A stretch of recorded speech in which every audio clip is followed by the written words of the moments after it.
বারান্দায় সবসময় কোনো না কোনো গাছ আমার লেগেই থাকে। একটা পুঁইশাক হয়েছিল, পানি না দেওয়ার কারণে এই গরমে ওটা অনেক গাছই মরে গিয়েছে। তারপরও যাই হোক একটা পুঁইশাক কোন ফাঁকি দিয়ে থেকে গেল, তার কিছু পাতা একদম নষ্ট হয়ে যাচ্ছিলো। তারপর ওগুলোকে আমি উঠিয়ে নিলাম।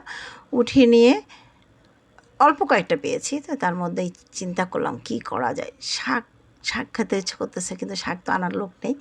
তারপরে যে আমি কয়েকটা উঠিয়ে এনে এই যে আমি একটু পেঁয়াজ বেশি করে দেবো, একটু সাথে টমেটো দেবো, দিয়ে ভালো করে একদম, টমেটোটা হয়তো গলবে, কিছুটা গলবেও না। এই যে কয়েকটা পাতা পেয়েছি, এই যে খুঁজে খুঁজেও কিন্তু খাওয়ার মাঝে মজা আছে। বারান্দার থেকে একটু উঠিয়ে আনা টুকিটাকি। তবে এই গরমে আসলে তো অনেক গাছই নষ্ট হয়ে গিয়েছে বা মরে গিয়েছে।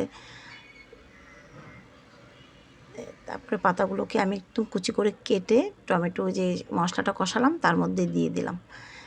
একটু পানি দিয়েও এটাকে একটু সেদ্ধ করে নিয়েছি। আর পাতাগুলো একদম শক্ত শক্ত ছিল, কেমন জানি পুরনো হয়ে গিয়েছে।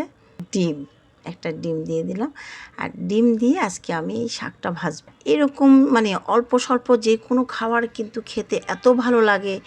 দেখবেন যে যেই খাবার একটু টান থাকবে সেই খাবারের প্রতি সবারই আকর্ষণ থাকে। সবাই মানে প্রথমে ওই খাবারটাই মানে প্লেটে নেওয়ার চেষ্টা করে। তো এটা আমি দেখে আসছি বা দেখছি, এটা অনেকের ক্ষেত্রেও হয়। তো এরকমই যে খুঁজে মুজে করা এইগুলার খাওয়ার মাঝে কিন্তু একদম আলাদা একটা মজাও আনন্দও সব কিছু মিলে। তো রান্নাটা দেখেন কেমন হয়েছে, কিন্তু ভালো লাগছে। যে একটা ডিম এমনিই ভাজি করে খেতে পারতাম। তারপরে ভাবলাম যে না, একটু শাক টমেটো সব কিছু দিয়ে এরকম করে ভাজলে একটু ঝাল ঝাল করে দারুণ লাগে। আর তো খেতেও চলে আসলাম। আর আমি কিন্তু এই ধরনের খাবারগুলো খুবই মানে লোভনীয় হয় বলেই কিন্তু খেতে ভালো লাগে। আর আপনাদের সাথে আমি শেয়ার করি। আর সবচেয়ে বড় বিষয় হলো যে আমার বারান্দায় সবসময় কোনো না কোনো কিছু লেগেই থাকবে। এখন আল্লাহর রহমতে আবার করলা গাছ হচ্ছে, কুমড়া গাছ হচ্ছে। অথচ দেখেন আমার কোনো মাটি নেই, কোনো কিছু নেই।